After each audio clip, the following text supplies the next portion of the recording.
Okay, seems to be working. This week on the Virtual Skeptics, I have nothing. Oh, yes, I do have something.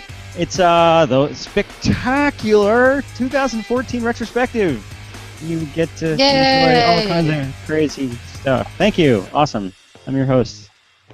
And I'm going to just transition. Hi. I think you're supposed to do that with a booming voice. Yes. The Virtual Skeptics Spectacular! Virtual Skeptics Spectacular. Wednesday. 2014. Echo effect. Echo effect, yes. Explosions. Oh, God. Dogs and cats living together. Mass hysteria. Moose. This is the Virtual Skeptics. Thanks for tuning in. Nobody right now. Let me introduce the crew. The same crew we always have. First off, Bob Blaskiewicz. CSI is a conspiracy guy, web columnist, blogger for Skeptical Humanities, and Skepticality contributor, and has one hell of a hat. Eve Siebert, editor and blogger at Skeptical Humanities, contributor to Skepticality and Insight without an S at skeptic.com, and she has a very nice scarf. Yes. Barb Drescher, former psychology instructor, blogger at ICBS Everywhere, and contributor to numerous skeptical projects, including Insight without an S at skeptic.com and The Odds Must Be Crazy. And she's got cool headphones. I'm just going to say that for everyone. Tim Farley, blogger at SkepTools and Insight without an S at skeptic.com, Skepticality contributor and creator of What's the Harm, and former JRF fellow. And he is a cool dog in the background. He's cool. He's just the coolest one on here, actually. Okay, then. So this is the Virtual Skeptics. That was our soft open. It's a new year. Yay! Happy New Year, everybody. Yeah, 2014. Yes. Do you know where your... Hey, it wasn't a bad year. Do you know where your last year it's is? just Ebola. This is true. The Ebola thing. And then the Senate. Malaysian plane crashes. Yes. Or possibly UFO abductions in some cases. Crimea was invaded. Well, there's that. Ukraine. Yes, but we left Afghanistan. My nephew came home. Oh, No, that's a good thing. That's good. That's I was good. getting depressed there until that one, but now I'm feeling now, very good. France. Now Yes, now we got France. France. So, yeah. But that's this year. That's technically this year and not last year, so already we messed up. can decide to not even discuss it. This is Virtual Skeptics. If you're watching, you can get involved by the usual means. You can comment on the YouTube. You can use the non-existent Q&A app, which I don't think I turned on. Or you can just tweet with hashtag Virtual Skeptics. We like the hashtag. That's the one that works best for me. I'm selfish like that. So if you tweet something funny or something questionable, or not questionable, questions. Something like a question. Yeah. Something like a question, we will do our best to work you and your fabulousness into the show as well. Startup stuff. What do we do startup stuff? Oh, we have a trivia question? Do you have a trivia question? Yes, we do have a trivia question. Trivia question of the year. First Yay! And everything on this episode's a first. Is about old stuff. Old stuff. Well, it'll be weird to have a trivia question about the future. It's a trivia question about something that will happen this coming... No. Who is Billy Pilgrim? Tomorrow, you will see in my Skeptic History post, is the 134th anniversary of a skeptical publication, believe it or not. It was the first issue of a journal against quacks and health fraud that was published where? On January 15th, 1881. Where was that journal published? Mad Magazine, Southern California. No? Not quite. Different kinds of quacks? Different kinds of quacks. Quacky quacks. Okay, our secondary quiz. I have two monitors behind me that you cannot barely see. Right. If you can identify one or both of those, if you get a funny guess, if you just say it's blue and you're the first one to say it's blue, I'm going to give you credit for it. I'm kidding. You have to give me something a little more than blue. And if you can identify those, that'd be awesome because it would just make me feel much better. Let's see. This is a special episode. We're doing something special. We're going to talk about all of last year, every single last bit of last year, down to the nitty-gritty, like what I had for lunch on Monday before New Year's. No, we're not going to talk about that. But we are going to talk about these things. Let's see. Where do you guys want to start? We can talk the good, we can talk the bad, we can talk the personal, we can talk robot apocalypse. Which one are we going to do first? It's up to you guys. Vote. It's all three for you, isn't it? The robot apocalypse is good, bad, and personal. That's true. That's true. Go in the order of the notes. Good, the bad, and the personal.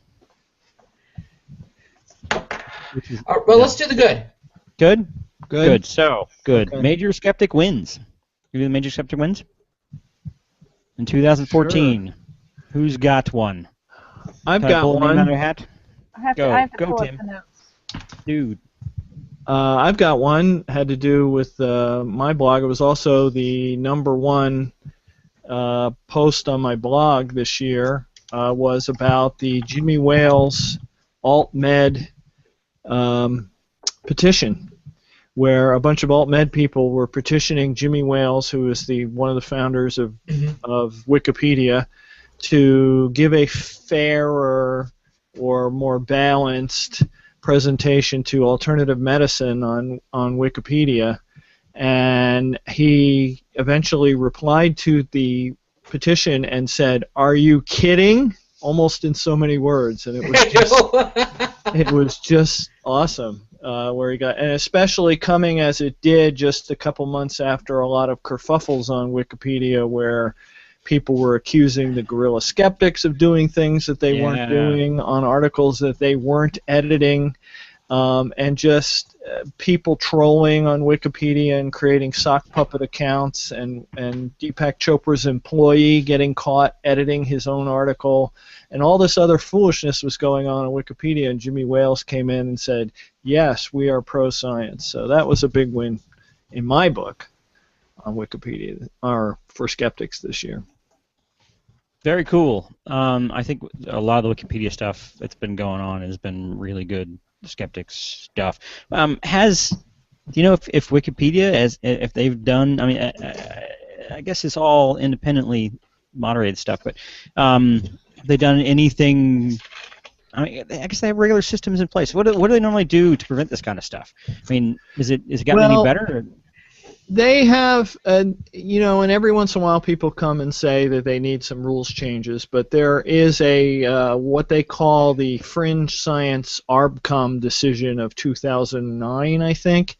Basically, people have been battling, skeptics and woos have been battling on Wikipedia for years and years and years. Yeah. So, like in 2008, 2009, there was a couple of giant kerfuffles that happened, and the arbitration committee put down some rules and basically said, all right, if you people can't be civil about this stuff and learn to settle your differences and come up with a set of edits that work, we're going to slap you down, and the administrators will have the ability to, essentially slap your hand based on it being fringe or skeptic and stuff. And they slap skeptics occasionally and disable their accounts occasionally when they get out of hand.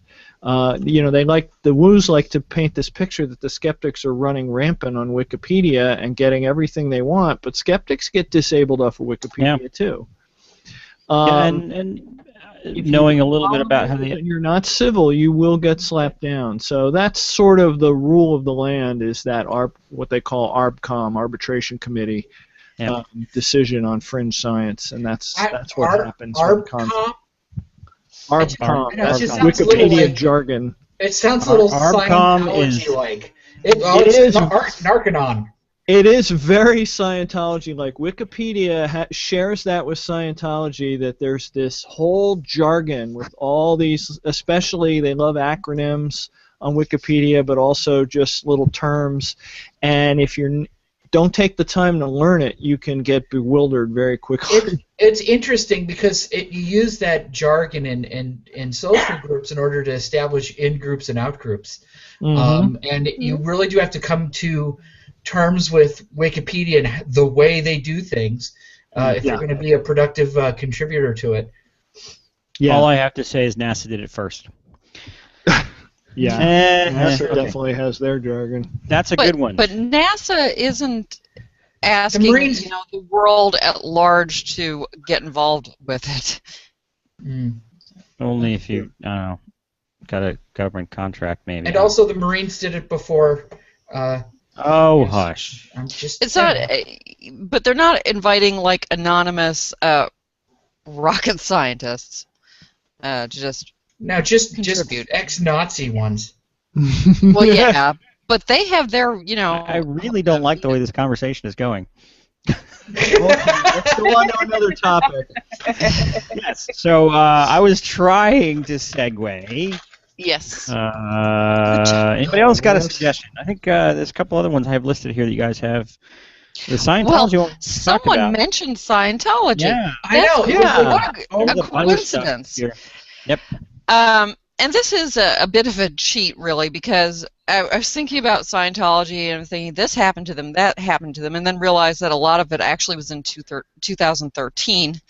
But however, it's an ongoing thing, which is nice to see that Scientology keeps getting hit by blows. So in 2013, there were several books that came out. Lawrence Wright's Going Clear, John Sweeney's Church of Fear, which nicely rhyme. Jenna Miscavige Hill's Beyond Belief, and she was the niece of Grand Poobah David Miscavige. Stressing the poo. Yes. And Leah Remini left Scientology in 2013. That got a lot of publicity. Then this year there been more stuff. Bareface Messiah was reprinted. Russell Miller's book about L. Ron Hubbard. And was the movie that was vaguely based on that book released last year? Oh, The Prophet? Yeah. I think that was last year. And ongoing revelations on Tony Ortega's website. And then this year, we can expect the publication of more stuff about Scientology. Tony Ortega's The Unbreakable Miss Lovely, which is about Scientology's harassment of Paulette Cooper. That's coming out in May. And that story is just incredible about what they did to her because she'd spoken out against them. And HBO will be airing a documentary based on Lawrence Wright's Going Clear, directed by Alex Gibney, on March 16th. And this is, I suppose, it's a testament to some extent of the wonderful power of the internet, because for so long, Scientology was able to really shut down critics partly because people knew the horrible, horrible things they would do to them. But just sometimes by legal, constant legal harassment that after a while people would just sort of give up, including the U.S. government in some cases, that they just weren't willing to fight anymore. They were constantly going after people for copyright violations because go look at these quotes from L. Ron Hubbard. Look at how crazy and awful this person was, and they'd go after it for copyright violations, even if it was clearly fair use. But they just over and over and over and over again. But there's comes a point you just can't shut the internet down. So there was Operation Clambake that still exists, and as I said, Tony Ortega's website. Not tasty at all. Yeah. So they're just not being able to shut down the information the way they used to, and you can kind of tell they're sort of running scared. And by the way, it does seem to be successful also in that they've been losing membership, although it's hard to tell because they're so secretive. But they've been rather aggressively running ads recently, which they tend to do when there are some unpleasant revelations coming out. So that, as I said, is sort of a, not specifically 2014, but just an ongoing thing the last few years, which is yay. Yay. Yay. Anybody else got one? Huzzah. Oh, you mean something other than a celebration yell? I thought you said Vuvuzela. I was like, what are you talking about? No. No. But I do have, this year saw another move against Brzezinski, a pretty major one. Good. Which always makes me happy, because I don't particularly approve of some of his behavior. He said mildly. Yeah. But he is currently up in front of the Texas Medical Board yet again for a whole host of allegations brought by patients and brought by the medical board. And some of the new stuff. This is relevant because this is stuff that started back in 2014 with the investigations, I guess. Or? Well, it's a it started in 2012, honestly, when the Josiah Cotto died, and that brought in the FDA, who inspected the hell out of them, suspended their trials, and then that led to Skeptics getting their hands on the FDA reports, the site reports from the Brzezinski inspections, and those were insane and damning. Those went to USA Today and a variety of government offices, and now there's this going on. This is a long time coming. Some of the stuff that Skeptics didn't see, didn't anticipate, was that he's being charged with having his medical staff practice without licenses. Wow. I know. I mean, that's these are people that never had a license, or people whose licenses have been revoked. These people are foreign nationals. So they don't have licenses in this country. They don't have the license to practice medicine in this country.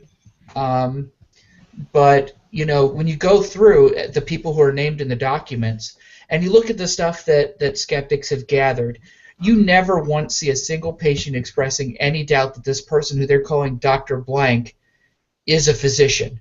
Yeah. You never see it once. So, I think that's a very interesting case. The little quack, Junior, is also in trouble with the TMB, it looks like, as is one other doctor there. There are a variety of other things happening. In the case of the medical professionals that are practicing without a license, now clearly they are going to get in trouble. I haven't seen that. I haven't seen those people who are named. I haven't seen that, and I don't know that I will, honestly, because I don't know what the case number would be, or if those proceedings are made public or not. So there's a chance I wouldn't. I wouldn't know about little Brzezinski if there hadn't been a follow-up of the State Office of Administrative Hearings seemed to have posted something for the Sun. Yeah, so if it's federal stuff, shouldn't there be documents available? This is state stuff. This is state stuff. Okay. Yeah. But so all that's Medical going on. licensing is done by the states. Oh, you're right. Yeah. So that's what's going on now. So at TAM, there were 200 pages of charges. Yeah. And 5 out of the 7 patients who filed these charges are dead, which is a reason, that he's gotten away with this for so long. Yeah. But because the judge rules the case moot because all the patients Sometimes. have disappeared. sometimes the lawyers, they run out of backing to pursue it. Right. Yeah. So there are a lot of reasons, but so what we know now is that the case will be moved to. It's being moved back to June, early June, and that's when they will hear these complaints. I am given to understand that depositions are probably ongoing now, including one deposition of a former employee that will be really, really interesting because they moved to have that deposition quashed, and that was rejected. Ooh. So there must be something juicy in it. Yeah, well, my understanding is that he left. He was shown the door when he didn't agree with what was going on. So I'm whistleblower. I don't know. I don't know about this Hopefully. guy, but we'll see. We'll see. And what else is there? So that was the year in Brzezinski. He did get his. Yeah. So this is considered a win because he's starting to have to face the music. Oh, we hope so. Yeah. Could I ask for clarification on something? Mm-hmm. One that you said at TAM, it didn't actually it happened during TAM. It not actually directly Not related at to TAM. You're right. Yes. Well, So- But Yeah. actually, It would have been cool. It just sounded funny. I'm sorry. No, while we were at TAM, It was George the Randy Traub- challenge we did this year was we presented. George Traub actually announced it in between two Thingy. sessions. Yeah, and so there were 1,000 people who heard that he had 200 charges of pages filed against him, and that was pretty awesome. Did he present it in verse? Huh? Yeah, haiku. Haiku. Okay. But my more serious request for clarification is you said something about the patients. They're confidently refer to these practitioners as physician or doctor, so that they have no idea.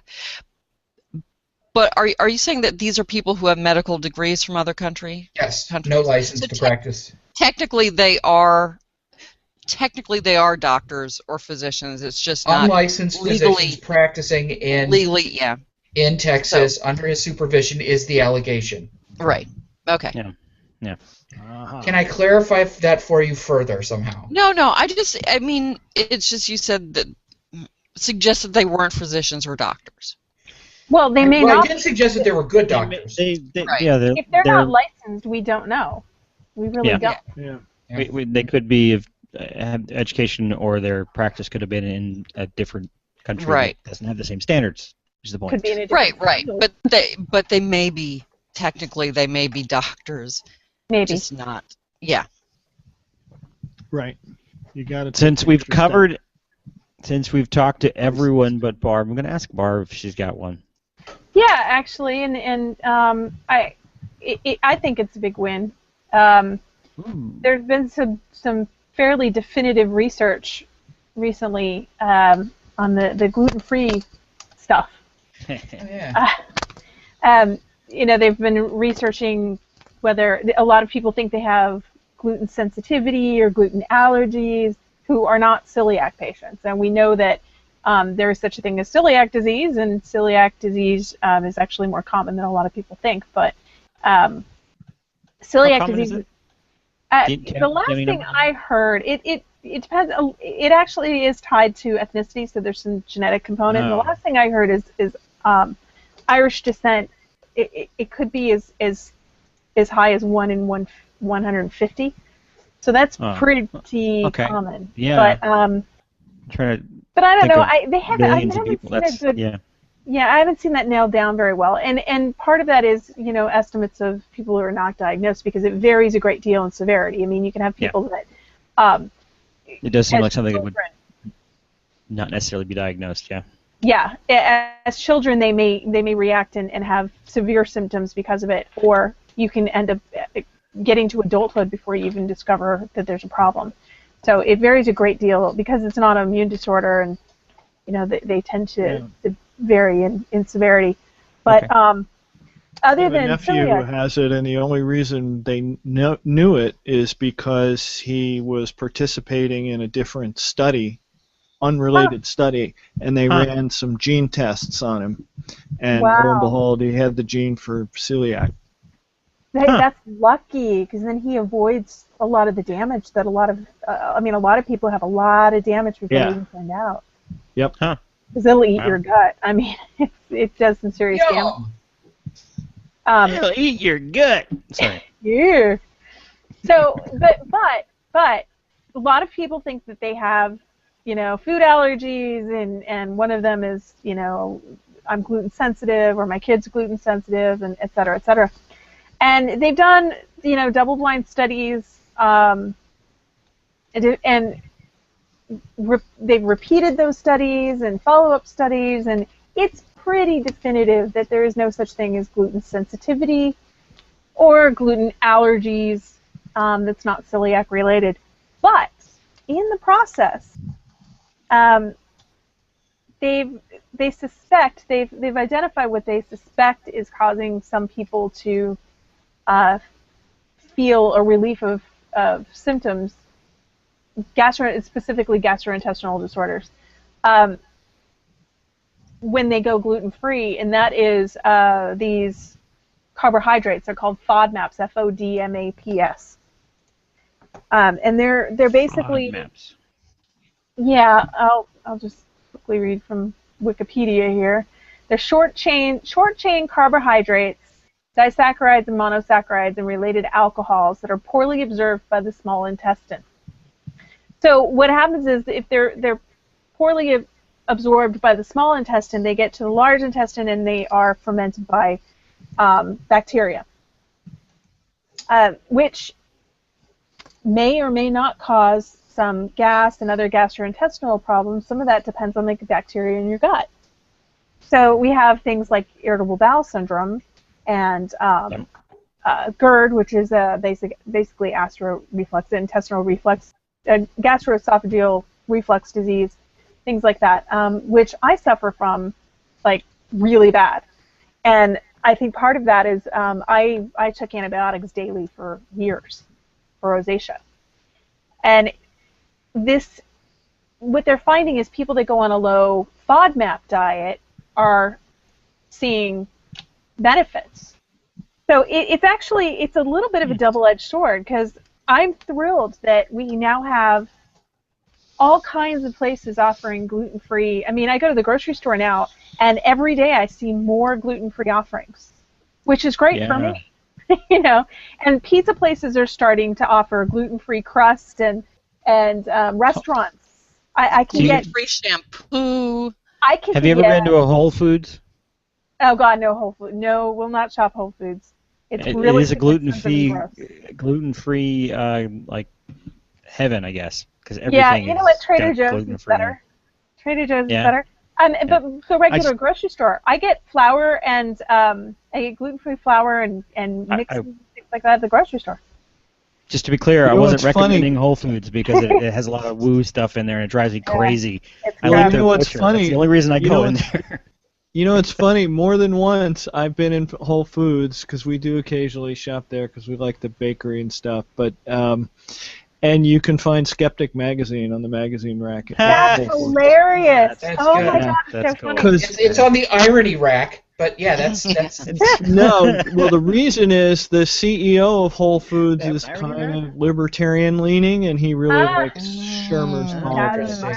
Well, that's funny. When I was in Canada, I talked to the Vancouver Skeptics, and one of them, Vancouver.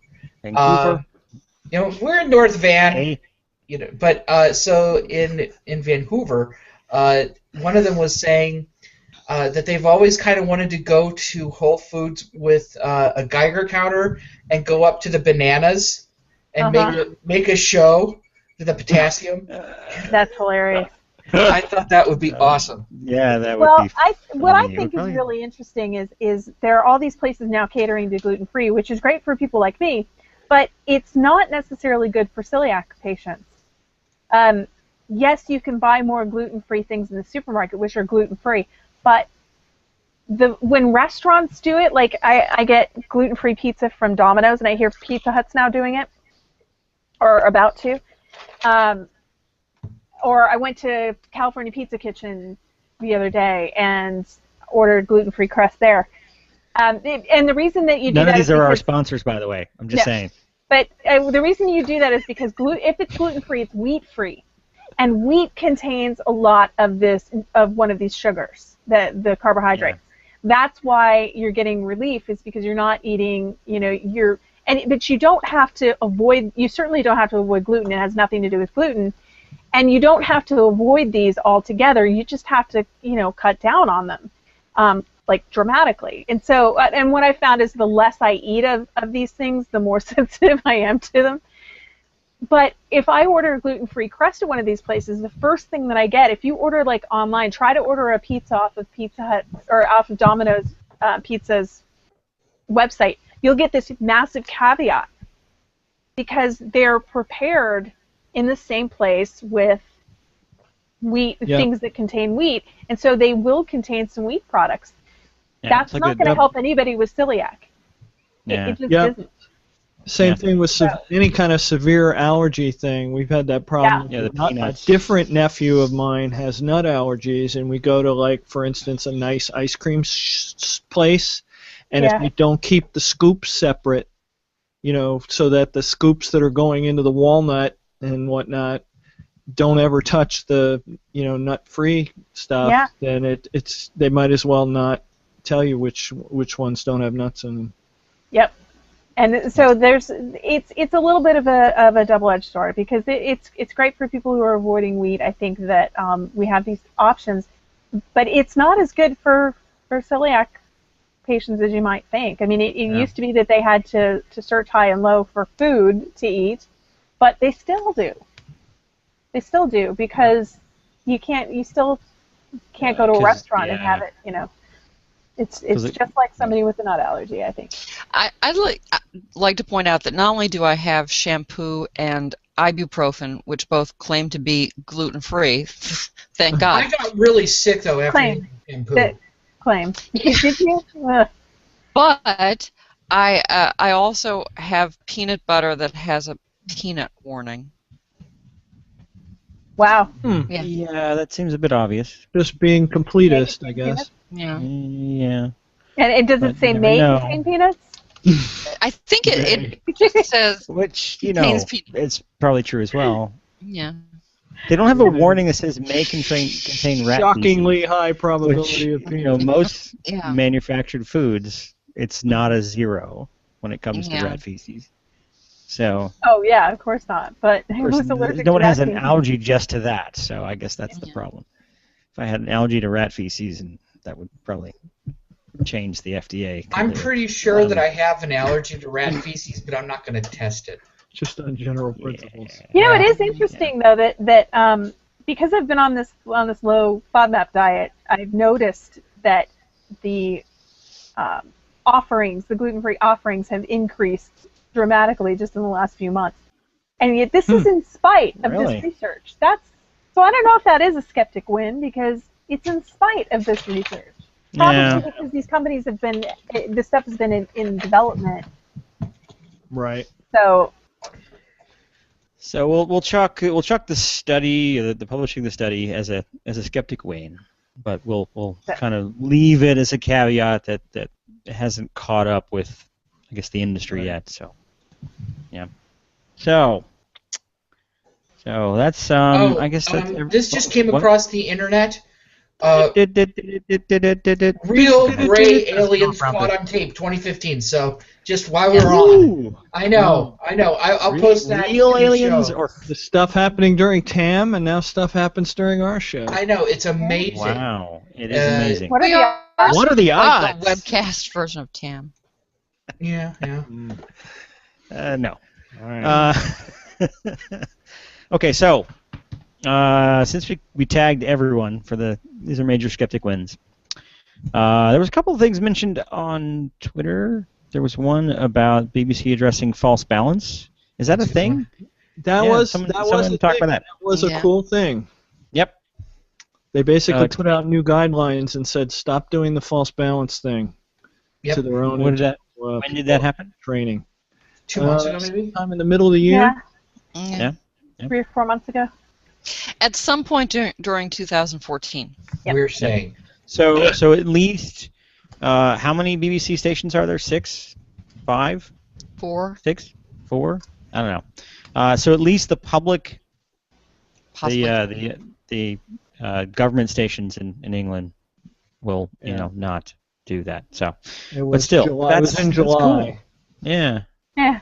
See, human beings are really BBC staff told to stop inviting cranks on to science programs. Yeah. Nice. Was that particularly in reference to climate science? Yeah, but I think they actually, it wasn't just, they actually, they made an effort. It wasn't just like a memo, stop doing this. I think there were actually like training classes and stuff involved to help them, how do you recognize a crank? How do you know when there's consensus and when you should be looking there's for this documentary called Monty Python's Flying Circus. Documentary. There's really something, good. it's called Spot the Loony. It's very... How the Scots won Wimbledon? Sorry. Completely skeptical. Yes, Blancmange.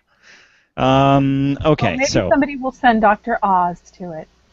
There's your sample. Maybe. I don't want to talk about him. So that's our major skeptic wins category. The next 2 categories we have. Let's do this one. This one's called by thanks for Tim. Woo Woo's getting into trouble in 2014. Yeah. Huh? What? Dr. Oz. Dr. Oz. So who wants to talk about Dr. Oz? I'll talk about Dr. Oz. Yeah? Well, I think he won the Deer in the Headlights award this year Yes, when definitely. he appeared before a Senate committee because of the terribly bad way he'd been treated in the bad supplement or diet scam makers were using his good name to sell their products. And it was pointed out to him by Claire McCaskill, a senator from Missouri, that basically he didn't have a freaking good name, but that he was essentially complicit in this because although he wasn't promoting specific products or specific makers, he was promoting the magic ingredients in various products of dubious efficacy and calling them like a magic bullet or miraculous. It was miracle was the word that he was miracle, and which he admitted that they're not, that there is no magic bullet, that you have to do things like eat less and exercise more to lose weight. And you also have to forgive your food and thank it. Okay. So she really put him on the spot, and he didn't come out looking very well. He also had a Twitter whoopsie that he invited people to use. I don't remember what the hashtag I forgot about that. That was awesome. Until just now. Invited people to, was Ask Dr. Oz or something? It was Oz's inbox. Oh, Oz's inbox. And people responded quite enthusiastically, but not it's amazing. quite the way he wanted. It's sort of like recently, and this is this year, that Fox News Facts hashtag, after they had the expert talking about how Birmingham is entirely Muslim and non-Muslims can't get in, and one of which was that Wolverhampton is full of wolves. But it worked. It was that level of success, except that he actually invited it, and it was really quite hilarious. But I just read my new detox regimen might be toxic. Can you recommend a detoxification to detoxify my toxins? But the thing is, he's been complaining for years about how about the makers of these products have been basically taking his name in vain, and he's always been full of crap. I don't know if you all remember when Dr. Novella was on the Dr. Oz show, and to be sensible, and a lot of skeptics watched at least that portion of that show. I actually, God help me, watched the whole episode. God help me too. I don't think you did watch the whole episode, Bob. I did. It was awful. It was eye murder. Yeah, it was terrible. But he was, and this is 2011. They showed him looking at the computer in his office and complain about supplement. This was not diet manufacturers, but supplement manufacturers using his image. He even talked about how they could technically tell the truth and still be misleading because they would say that it's not specifically endorsed by Dr. Oz, which is not just technically true, it's true. Because what they're saying is that Dr. Oz promoted this supplement, like echinacea or something, and that's completely true. He does promote all sorts of unproved and potentially really quite dangerous alternative therapies, and he did that on that very episode. He was talking about headaches. He had someone from the audience come down who suffered from headaches. She got to wear a lab coat. He was wearing his scrubs. So argument from authority. And they're talking about how to know when an herbal remedy is reliable or not. And their criteria were really quite awful. And he was talking about headache treatments, one of which is used as a preventive, so it's something you keep taking, and he says it's better than taking a pill every day. It's like, no, it is taking a pill every day. You complete moron. You think he'd sort of know that because they actually even told you what the dosage is. And they're talking about these two supplements for headaches are, one of them is a carcinogen, or the part of the plant. Part of the plant is carcinogenic, and potentially very dangerous if it's not manufactured right. But they never talked about that problem with herbal remedies. And yet again, he was complaining about ads saying he endorses these things when he was endorsing these things. So he's been doing this forever. Well, at least since 2011. So, to you, Dr. Oz. Yeah, well, you know, the funny thing about that is he's talking about headaches, and he had if only he had a neurologist. I know. I mentioned that in to prepare for this, I reread my own blog post because I'm kind of a jerk. You know, I was like, if only there were neurologists. And doesn't he actually specialize in migraines, Novella? Oh, I don't know. I think he does. Yes. Yeah. Yeah, you'd think they. One of the specialties. Hey, wasn't there a white-haired neurologist around here? I don't know. And he's from Yale and stuff. Yeah. And named Steve, so even better. Yeah. Oh well. Yeah. So wow, Dr. Oz. Who else we got? We got Kevin Trudeau. Oh yeah, I put that on the list. Kevin Trudeau went to jail. Do a little dance. He's still there, as far as I know. He's a horrible person. He's a horrible, horrible person. He kept updating his social media, though. I mean, was that something? It must have been something he had, you know. Yeah. He either passed to other pay for the people lawyer or somehow. he had set up. Yeah. He has his staff do it. They're allowed to communicate. I don't think they he's can allowed call. to Right. So I'm sure he can give people direction of what he wants posted. But yeah, wasn't Ken Ham like posting blog, or not Ken Ham? Who's the creationist that was in jail for tax fraud? Oh, Kent Hovind. Kent Hovind. Yeah, Hovind. Wasn't he posting blog posts while he was in jail? I don't know. Write them down and send them. Eric Hovind, his son, certainly was. Who's also lovely, just delightful. Yes. Yeah. But anyway, I want the prison meals they don't want you to know about. Good one. Not much else to say there. So when does this happen? We'll be back. Do a quick recap for people who don't know what's going on. Kevin Trudeau is what? Oh, his original claim to fame was infomercials selling quacky crap like Coral Calcium, I think was one of his big products. And he got slapped down by the FTC and then switched to books because First Amendment, right? So you can't stop somebody from selling a book. And his most famous one was the health cures or the health whatever that they don't want you to know about, which had all this just dumb stuff in it, like how and dangerous stuff too, and very dangerous stuff. Oh, this like diet. 35 calorie a day diets or something like that. Yeah, it was like a 500 calorie a day diet, which is like an extreme fast for most people. Yeah. He got into trouble with that again due to infomercials advertising the book, and then some of his other infomercials were doing some other things.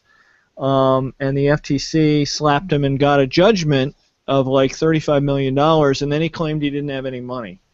And they spent years fighting him, trying to get him to pay the $35 million judgment, and basically he's in jail now because he screwed around in court for too long, and the court got tired of him not paying up. He has no conscience, as far as I can tell. He's one of these people who's going to be a serial offender for his entire life and can't live otherwise. Mm-hmm. Yeah, so it would seem. And some of our regular viewers may recall, Cherry Teresa talked about Kevin Trudeau when she was a guest on this show. Oh, yeah. She's got a blog post on it, too. I think I could probably link to her blog post if anybody's interested. It's a pretty good story. Switching gears. Got a couple other names on the list here. Sally Morgan. Sally Morgan. That's, I knew you were going to say that. She's because it's so on the list. Hot. No, it came to me. Bob. Yeah. Ew. So in April, I don't know who you're talking about. Sally Morgan is a psychic who lives in London. It's in London, UK. Somewhere Same thing. in England. Yes, Some weird little island somewhere. Yeah. And in April, Psychic Sally. Psychic Sally. In April, a guy named Mark Tilbrook, a skeptic, started handing out leaflets. This is a skeptic pastime. Hand out leaflets to identify whether or not a person is legitimately talking to the dead, or if they're just faking it. And it was not name specific or anything. But they asked, these questions. Are they asking vague, phrases that could apply to anyone? Are they, are they telling you things that Are they asking you? And so those sorts of critical thinking tips that in leaflet form being handed out in front of the theater at 3 of her shows. Now, any DPAC news? Yes, DPAC is getting older by the moment. I was just reading that from the Twitter feed. Yes, thanks for answering questions promptly. Yeah, I try to knock these things out. Don't put things off. Anyway, so by the third day, Mark Tilbrook was capturing audio and video of what was going on outside of these theaters, and what was happening was that Sally Morgan's husband / manager / thug was threatening and so was the son-in-law. So apparently, they managed to marry a. It's like, how did these like horrible people find each other and like marry into like the royalty of awfulness? You know? And there was the hideous homophobia as well. There were homophobic slurs, beyond violence and disappearing him, legal threats, an actual legal threat for an undisclosed amount of money, which seems to me to be basically a shakedown. And so all of this was captured and recorded and was wonderful material in The Guardian when Tilbrook wrote about this, and it was released in October. And Sally fired her husband, then divorced him and well, okay, she just fired him, but I'm sure he still goes to the damn shows. He does. I mean, she had said, he wouldn't be involved with her work, going to her shows, and at her next show, I think, which was in Brighton, where there was a big protest because it has a vibrant gay community. She was seen walking out to her car with him. So yeah, so she has a lot of integrity. Clearly. Yeah. Bad integrity, but integrity nonetheless. Yeah. But yeah, so that was Sally Morganger. I haven't heard any updates. I don't know if anybody else has heard about. No, it kind of fizzled out pretty quickly. She put a few apologies on her website, but then she took them down by like the end of that month, and the rest of Psychic Awareness Month went fairly uneventfully. And she claimed she fired her husband and her son-in-law, but I haven't heard an update on whether they're still around. So, if it's anything like other stories, as soon as everybody forgets about it in the news, she's going to keep on trucking. So. Oh yeah, absolutely. Yeah, I'm sure nothing. Hadn't Tilbrook threatened legal action against them for defamation or something? I'm not sure where that is right now. That was the other part of this story, but I didn't say anything. So I don't know what, if anything, is happening. Yeah, because they made statements in various the legal video cases. about they made statements about what he was doing in the video that were pretty clearly false. Right. So at one point he said that I'm going to counter, but I don't know what the status of that is. Right. Unfortunately. Yeah. So yeah, she's a real she-mensch. She-witch. That's what I meant to say. She-witch. Okay. One more name on the list. Ken Ham. Actually, it really shouldn't be on that list because no, what I had brought up was it was more of a this is something that happened in 2014. That's the Bill Nye versus Ken Ham debate. Yes. Which probably most of the viewers saw. So was that a win or a bad? Well, Ken Ham did get into trouble because of his tax thing. Yeah.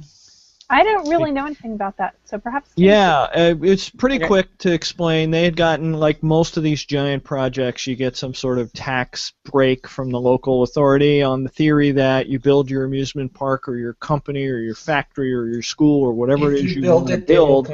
It's going to create jobs, it's going to enliven the community, whatever. So the government falls for your pitch and gives you a tax break or builds a road for you or does whatever you need them to do that saves you tens of millions of dollars on your project. And he had gotten an $18 million tax break on the creation of the Ark Park. And some folks... Ark Encounter, yeah, the giant Noah's Ark amusement park. I like Ark Park think it was some folks from It's like a Ark Park, but it's more religious-y. Ark Park.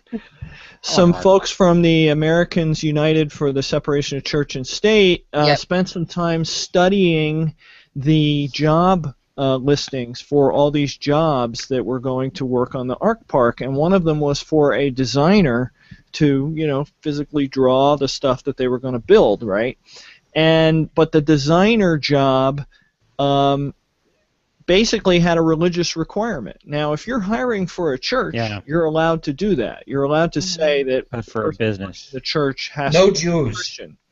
But the Ark Park was, as a project that was getting tax money and shouldn't be putting those restrictions. So they pointed this out, and he claimed, oh, well, this person's going to actually be working for Answers in Genesis, which is a church organization, so it's allowed. And it's like, wait a minute, but he's going to be working on the Ark project. That's clearly stated in the job thing.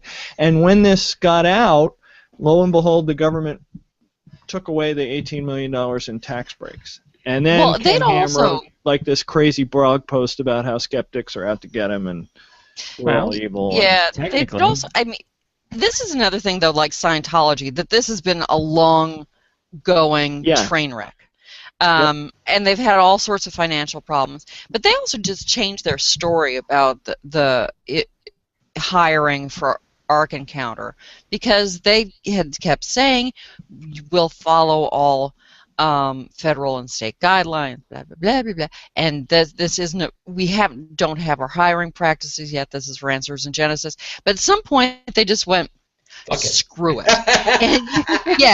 and went, you know what? No, we're allowed to discriminate as much as we want. There's an exception for religious organizations. Now, despite the fact, and I've talked about this before on the show, despite the fact that their justification for getting those stupid tax breaks was it's not a religious thing, it's bringing tourism dollars to Kentucky. Right. And this has been going on for a long time. Kentucky was willing to do a lot for them, but eventually they just went, no, sorry. Well, and then also how is Noah's Ark secular? Well, it's not. I mean, it obviously never was going to be. But I think it got to the point where Kentucky couldn't just sort of pretend even Kentucky was embarrassed. But now, to be fair, there in the state of Wisconsin, there's something called, I think, Noah's Ark or something like that, which is a water park. So, and I don't think there's anything religious about it. Right. So, you could have the name without it being but not when you're the organization that made the Creation Museum. Which is also not seeing a lot of growth. So they're in trouble. Because why would you ever go back to see something that bad? And even the debate happened to have a really interesting timing, which was they were selling junk bonds, and there was a deadline for that, after which they'd have to give the money back because they hadn't sold enough of them. And the debate was right before that deadline. And they did not make their goal, I believe, actually, but now they have the money to pay it back. I'm going to jump in real quick and mention a couple of quick things.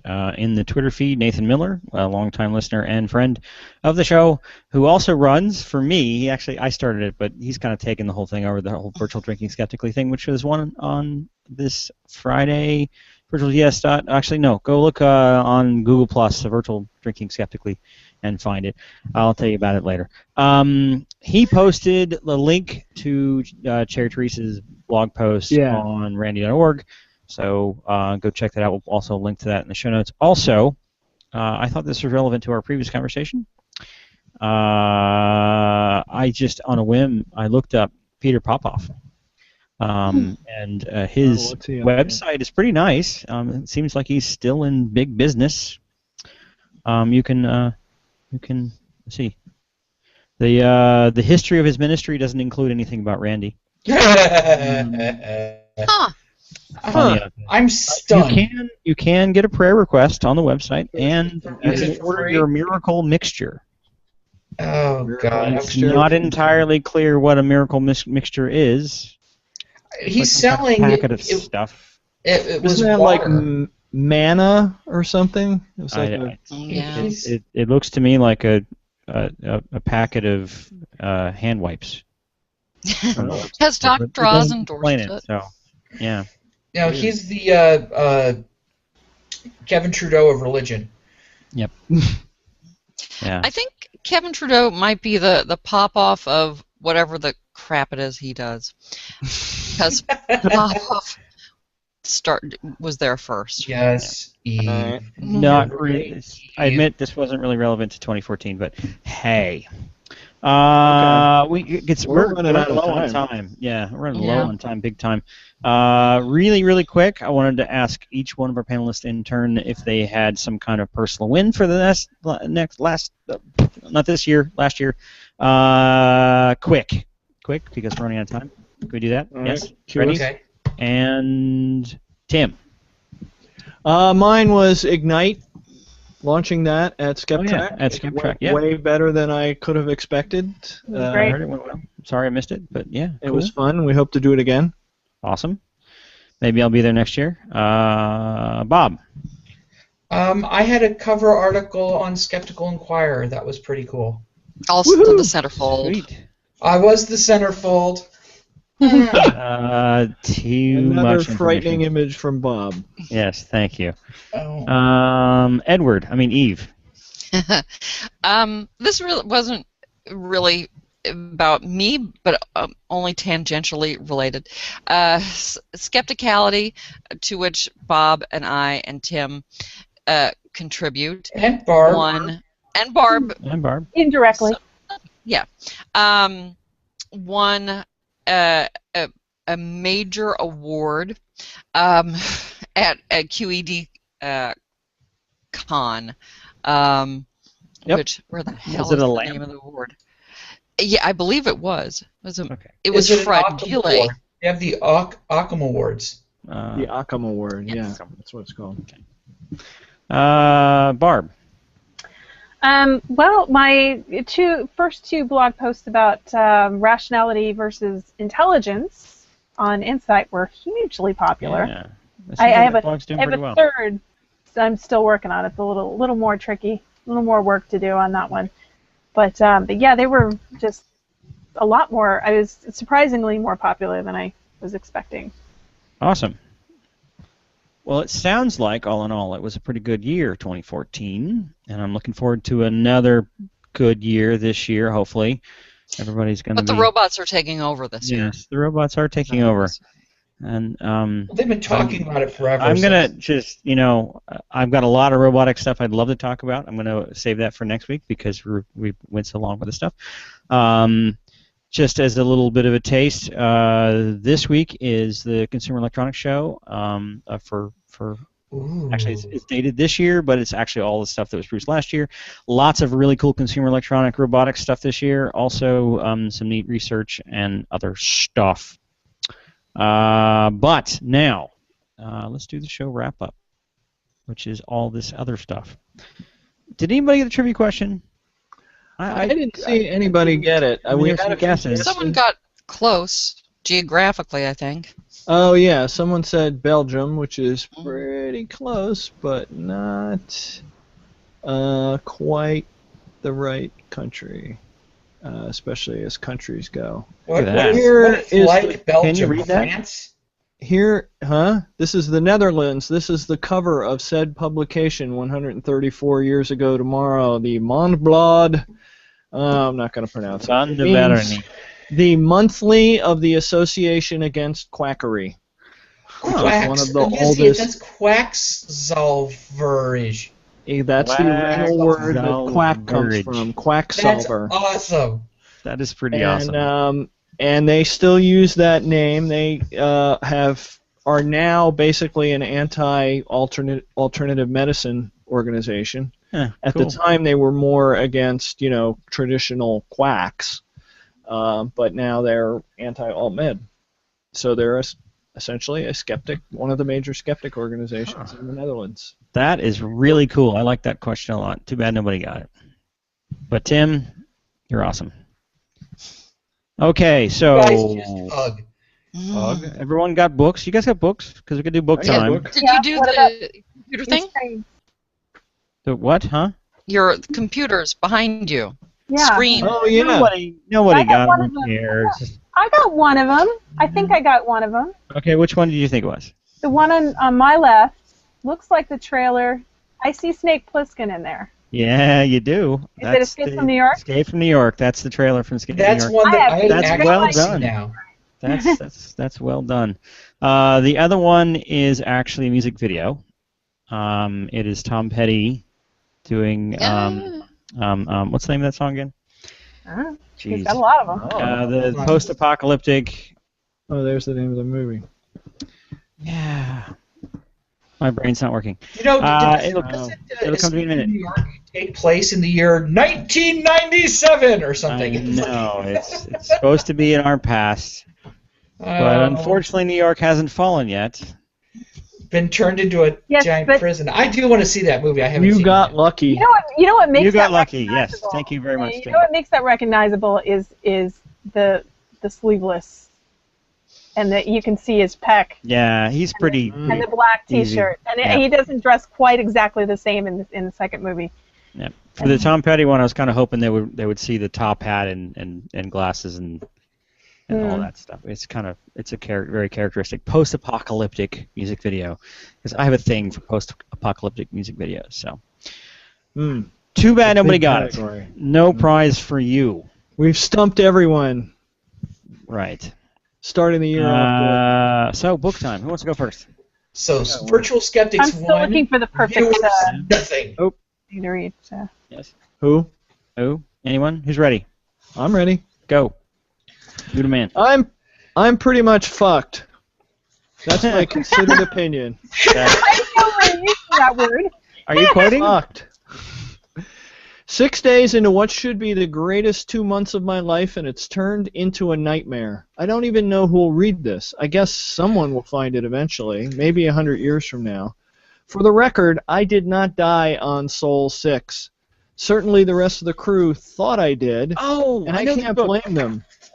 But maybe there'll be a day of national mourning for me, and my Wikipedia page will say, Mark Watney is the only human being to have died on Mars. But it'll be right, probably, because I'll surely die here, just not on Sol 6 when everyone thinks I did. Let's see, where do I begin? Great book. I read it last year, and yeah, I'm going to guess that one later. Bob, you got a book? Like Graham, most evangelicals saw the Vietnam War as an essential part of the campaign against communism and atheism. Articles in Christianity Today regularly reinforce believers' faith and their nation's righteousness in leading the battle against global communism. I'll leave it at that. Wow. I don't think I know that one. Edward? Question. What kind of thoughts were you having as a fetus? Answer. Fairly basic thoughts, to be fair, but I had this very clear sense of biding my time, you know. I remember thinking, don't rush this. Look at gestation as extended pre-production. Let your skeleton harden. Wait till you've got eyelid. What is this? I recognize the tone, I think, but don't get grossed out by the amniotic fluid. Think of future projects. That's cute. Barb? A gluten-free plan can hold an assortment of well-being benefits, like improving levels of cholesterol, promoting peptic health. Besides increasing vigor levels, you should be gluten intolerant. That was all one sentence. Wow. Should you decide to begin a gluten-free eating habit, you stand actually removing a selection of victuals from your rations, which are unwholesome. Victuals? I'm going to stop there just because it's really hard to... What are victuals? It's not often you hear the word victuals. No, it's not often. Wow. That not coming out of Mr. Burns' mouth. I know. Okay. On the video trolla. Okay, let me do mine real quick. Surprisingly, even the famous philosopher of science Karl Popper raised a suspicion of tautology against evolution by natural selection, albeit a more subtle one. Popper basically questioned natural selection's explanatory power based on the following argument. If a certain species exist, this means that they were adapted to their environment, since those that were not adapted became extinct. In other words, Popper asserted that adaptation is simply defined as the quality that guarantees existence, and nothing is ruled out. I'm going to stop right there. Now, I know Tim's book. It's The Martian. Yep. And I don't remember the author. Anywhere, yeah. It's a great book. Anywhere. And it's being turned into a movie, isn't it? It is. They are making it as we speak, and Matt Damon is playing Mark Watney, the astronaut stranded on Mars. But yeah, it's a great book. Apparently, this guy is a technical person and interested in astronomy and did like all the research. So when he talks about, okay, I have this much oxygen in my tank and I need to make it last a month, so let me do some calculations. All the calculations in the book supposedly are correct. Wow. So it's all scientifically correct, of course, within the parameters that he sets up. He does some chemistry to survive. It's pretty cool, yeah. Yeah, I mean, it's kind of, if you had to explain the story, it's, if you've seen the movie Gravity, it's gravity on Mars, but the lead character is MacGyver. It has to basically be. describes the story. Oh, now I want to read it. Yeah, it's a really fun good. story. Does he have the hair? It's going to be a really fun movie. I mean, it's made to be a movie. I don't know if he has the hair. Huh? I don't know if he has the MacGyver hair. MacGyver mullet. Oh, no. Well, he's going to have not. a space helmet on the entire movie, so you wouldn't see it. Yeah. It's probably going to be a buzz cut. Dun-dun. Yep. That's cool. Go ahead, Bob. What's your book? My book is Matthew Avery Sutton's new book, American Apocalypse, A History of Modern Evangelicalism, which just came in the mail, and I'm the happiest boy in the world. Wow. Not the right kind Nice. of apocalypse. Go ahead, Eve. Eve, who was your fetus? Iowade on Iowade, A Cinematic Journey by Richard Iowade. And it contains the word Iowade more than any book I've ever read. It's also hilarious. It does sound like it would be fun. Once would be more than any book I've ever read. So. Yeah. Oh, I know that guy. Okay. Yeah, he's very cool. And he has a great show on gadgets. Yeah, Gadget Man. Yeah, Some have you ever of seen them that, are Brian? robotic, by the way. Have you seen that, Brian? No, I have not. I'm gonna Look have up to the check it show out. Gadget Man. You'll frickin' love it. The Gadget first Man. season is the first season is Stephen Fry. Second and third season are Richard Iowade. I'm there. Yeah, it's so great. It is so great. He's also in a sitcom about computer nerds. If anyone here I is thought I in any way recognized him, so. computer nerdy. He's yeah. Okay, Barbara. That's great. So mine was gluten-free, healthy, quick and easy slow cooker recipes for beginners, which is, by the way, utter bullshit, and has no. I have not found a slow cooker recipe in it yet. Huh. Not wrong about everything. I'm hoping. But it does have the word victuals. Yes. I'm hoping the print copy will now have utter bullshit. I think it was written to be sold on Amazon, and you're just supposed to not read. You know, they hope to sell a few copies before people read the reviews. Yeah. Oh yeah. And one of those things, because it is bad. There's a cottage industry of churning out ebooks, and is it mostly recipes? Is it all recipes? No, actually, there's several chapters of what I read. Gobbledygook. But there's a lot of books that are churned through material that's been kind of scraped online. So I would imagine there's a lot of ebooks full of recipes that they've just like copied. That's probably what they did here, and they just slam them up on Amazon, and they put several thousand of them up, and if each one sells 10 copies, then they make a few bucks. And clearly this was not written by an English speaker, so. I hope it's gluten-free Wow. gobbledygook, because you can have real trouble with the Too soon, Eve. full gluten gobbledygook. When you complain about my jokes, and then she lays a biscuit like that. I'm totally We complaining. like Eve better. Yes. Jesus. At least it was gluten free. All right. What were you? Actually, technically it wasn't. And by the way, I wasn't the one who suggested Bob's worst joke of the year. That wasn't me. Neither was I. No. Yeah. I tried Well, to. I was pretty sure that most of you had blocked it out anyway, so I didn't think anything was going to come of it. I was gonna. Okay, so I think we've used as much time as we dare. What was your book? in the new year? Oh, I guess I didn't say my book. Yeah. Sorry. Brilliant Blunders from Darwin to Einstein by Mario Livio. There it is. And it's new, published late last year, I think. I'm double checking. But yeah, it's been interesting. It is rather sound with the science it covers that I know of, because it actually covers some stuff and people that I don't know. But it's a good. It does it justice. It's not like there's another book I have that's like they were wrong or something like that. That pretty much tries. Someone was wrong on the internet. Yeah, they're trying to make the case that science is not always right. It doesn't know everything. Yeah, they don't know everything. So this one is pretty good.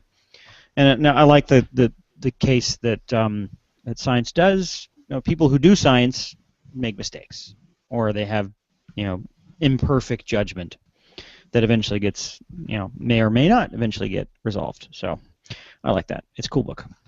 So there you go. That's our show. That's everything. That's all of it. Hurrah! I think. So that's season. Is this season 4? This is. That's what you're calling it, Bob. This is, okay, it's season 4. According to Bob. Whatever season is, this is a season where the writers were on strike. So we have an excuse already. Yes, yeah. I'm sure it'll be the best season ever. Yes, this is going to be the best season ever. And with that, it's time we dance.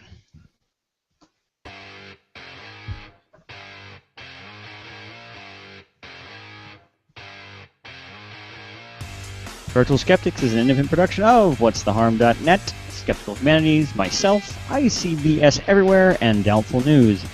Our logo was designed by Sarah Mayhew at sarahmayhew.com, and our theme music is My Music Can't, and used with permission. Thanks for watching. And there's Angry Birds dancing. That is kind of random, actually.